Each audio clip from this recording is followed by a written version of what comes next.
we're good to go. This video is a summary of my first 2 months after I woke up one beautiful morning and realized I had to take my creativity way more serious if I wanted to make it into a business and have a decent living. I'll do the money breakdown from December. That's when I had my first 2 clients, which is awesome. I'll talk about my passive income, my active income, i.e. those clients, and what I made on YouTube and digital sales. I was also sponsored with quite a lot of products, so that has to be taken into account as well. And I'll tell you how I got those clients in December after preparations in November when I started taking the business seriously. I'll talk about keeping focus and shifting focus between the 3 aspects that makes up my creative business, or where I want to grow my business to make a decent living. At the end of the video, I'll share my plan going forward and shed some light on hobby versus business and how to integrate the 2. FYI, this is not a how-to video at all. It serves more as my own reference as I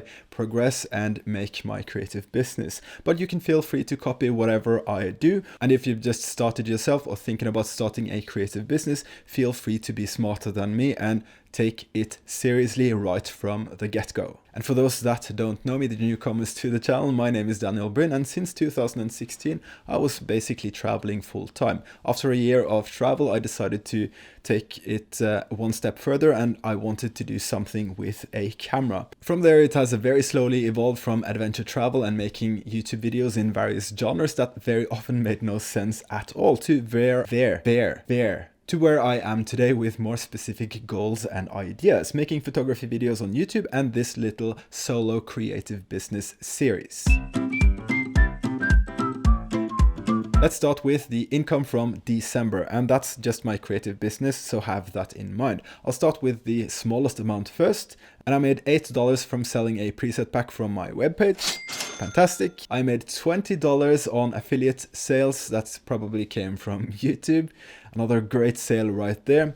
I made $90 on YouTube ad revenue. $410 came from stock video sales, and that is something that is completely passive now and ever so slowly increasing. I made hardly any stock videos in 2022. That's changing in 2023 because I really see the potential there. Then there is the client work, and that is the biggest post here. I made $1,250 from the first client, and that adds up to a total amount of $1,778. I also got $5,000 worth of products in the month of December that I really wanted or needed for my business. More on that later.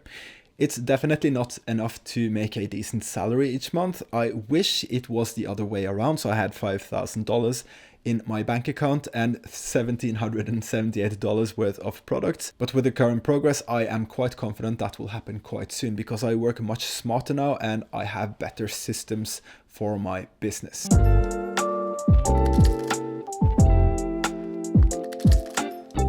The first one is from YouTube.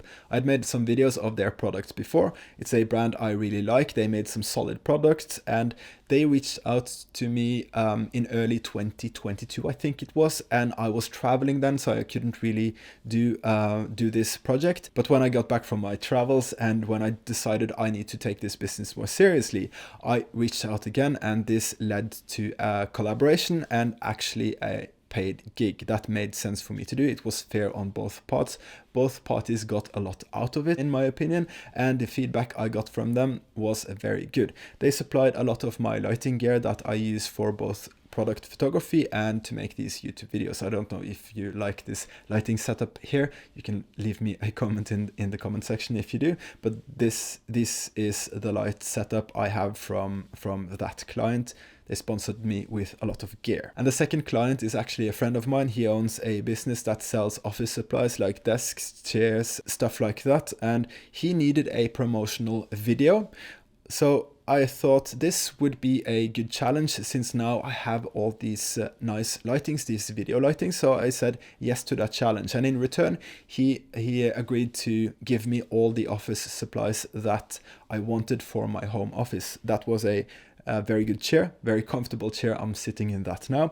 And a balance chair. I actually have my iPad on that balance chair because that basically serves as an iPad stand, so I can look at my talking points for this video to make sense. But the cool thing is that one client, the first client, led to the other client.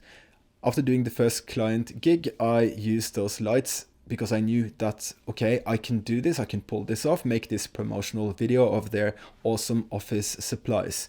So from these two clients, I got $5,000 worth of products in total, which is, to me, that's a very good start for the very first month where I started really taking my business seriously. If I have any tips for you on getting clients, think about who you have worked with before or brands that you really like and think of what you can offer them. Use your network and ask friends and people you know that own small businesses and brands. Reach out and tell them what you have to offer. So for the first client, I told them that, listen, I can offer you this. My speciality, or what I want to specialize in or specializing in, is product photography, and I can see that you have room for improvements on your own product photos. And they agreed, and they really liked the photos and the video that I provided them with.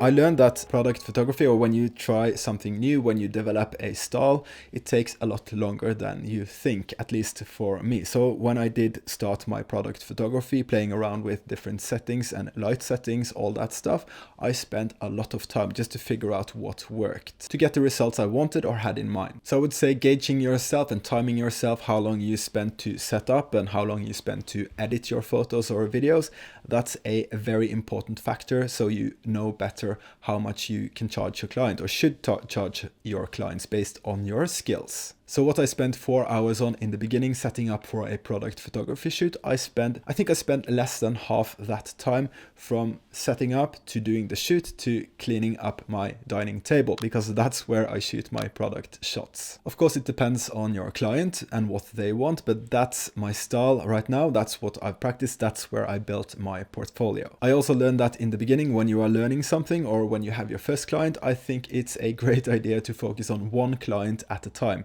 These two clients were kind of overlapping, and I was a little bit stressed at one point because I hadn't really delivered any of the products. When I was at the end of shooting everything for both clients, it all seemed like a mess because I wasn't completely done with first client, still had some work left there, and I was just starting editing that promotional video for the second client. I was also in the middle of selling a property in another city that required me to travel back and forth more times than I would have liked. That resulted in interruptions in the photography and video work I did, so I lost focus a little bit each time I had to leave town, and then had to reset each time I got back to finish the task. In the beginning, have one client at a time, finish the whole project, get the feedback, and then you move on to another client. That way you will avoid stress for sure. The best thing I learned was that the product I delivered, i.e. the photos and the videos, were of very high quality. That was reflected in the feedback I got from both clients that were very happy.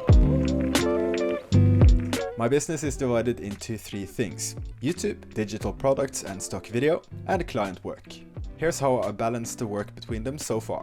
November and December was all about learning, building portfolios and getting those first clients. I also worked with a few smaller brands just for free to build that portfolio. And that could be a great idea to get your name out there, and you get a few logos in exchange for a free service so that you can put on your website. January will be more related to building my YouTube channel and getting traction there. Since that's where I got my first client, I think this is a very important platform to grow. Especially since street photography is part of the business, YouTube is where I see the best potential to promote current and future digital products like my presets. And I also want to get better at making and editing videos to be more prepared for future video work, like that promo video I did for my friend. In that sense, I integrate my hobby into my business, and I think this is a very good idea if it's not too far off your niche, and I don't think it is for me. My travels and street photography will live its life here on YouTube, and the photo service I offer for product photography will be where I work with clients and separated from YouTube, not to confuse my audience. It's easy working with clients on product photography, and to me it's a great balance to the randomness of street photography, as I do enjoy working with details. This is the newest addition to my income streams for my business, and I think if you have some skill with a camera, this is perhaps the easiest way to start making money with it. So let's talk a little bit about integrating each part of the business. I make my YouTube videos, I go out on the streets and do street photography. At the same time I do my street photography, I also film generic shots here and there for my stock video portfolio. And I make my YouTube videos. So that's 3 in 1. What I do and make on YouTube I can show to clients and they can see that, okay, this guy knows how to edit videos or take beautiful photos. And maybe I have a potential client coming from showing them my YouTube channel. So think about how you can integrate the different things you do creatively and bake them into your business. I think the best example is perhaps my street photography, where I make a video, I get to do my street photos, and I film for my stock video portfolio by making beautiful time lapses or generic shots from, let's say I travel somewhere and I can film a landmark while I'm out shooting for my street photography and my YouTube videos. And then you can show your videos if you are a good editor, let's say. You can show your videos to potential clients and maybe those YouTube videos lead to a new client. Because video is king these days and not everyone has the skills, time or equipment to make high quality videos. If you have a decent camera that can also film video like most cameras can these days, it's a good idea to start practicing. I hadn't done any product videos specifically before, but I got the home office promo video job because my friend knew I could edit video and had a nice camera. Whew. And I've sat here for quite some time trying to make this video or have it make sense. I hope it does. Like I said, this serves more for my own reference in the future. I can look back and see how far I've come.